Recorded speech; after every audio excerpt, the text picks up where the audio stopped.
Think back to that lesson in school that ended up teaching you something for life. That's exactly where we found some Butler Tech-Ross High School students.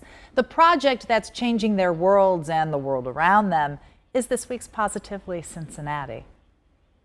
I might put together a PowerPoint. There are all kinds of meetings of the minds, but remember the names in this group. I am Sophia Lunsford. I'm Elena Mead. I am Sam Roush. Chloe Godby. I am Stephen Pfister. I am Levi Grimm.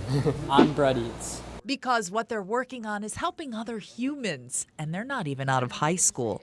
We caught them brainstorming here in this Ross High class, part of a Butler Tech partnership. Fitting that these maps are in the classroom, you've heard the expression, think globally, act locally. Well, the kids here say it's more like think globally, act globally.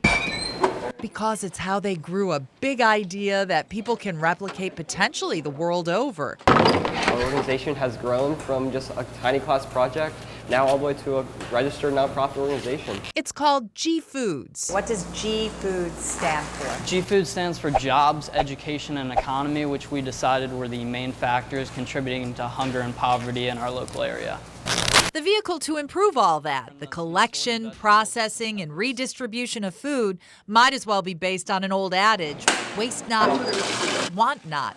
They rescue food that places might otherwise throw away, like this corn, which came from a local farm. We know we have to get through it fairly quickly because it's the produce that they could not sell that would otherwise go bad, and we don't want it to go to waste. They're using it and other produce they took in to make salsa, with plans to take it to a food bank in downtown Hamilton. Hopefully it'll change some lives. The goal is the same with food that makes prepared meals possible too for folks who might miss a meal. It's amazing to see the amount of change you can have on someone's life. I mean, someone that would have gone to bed on an empty stomach is now being given the chance to have a meal. And to think it all began when they were chosen to participate in a global discussion. We were tasked with solving United Nations SDGs 1 and 2 of no poverty and zero hunger. SDG means Sustainable Development Goal. Theirs has won them awards and allowed them to see the world they hope to help. They were even in South Africa and at the United Nations.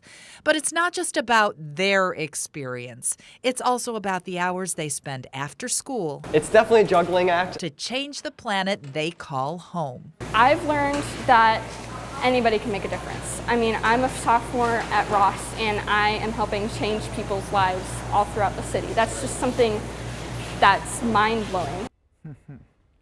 Pretty cool. Under the guidance of teacher Tom O'Neill, the kids say they have repurposed more than 5,000 pounds of food. Wow. That's no small amount.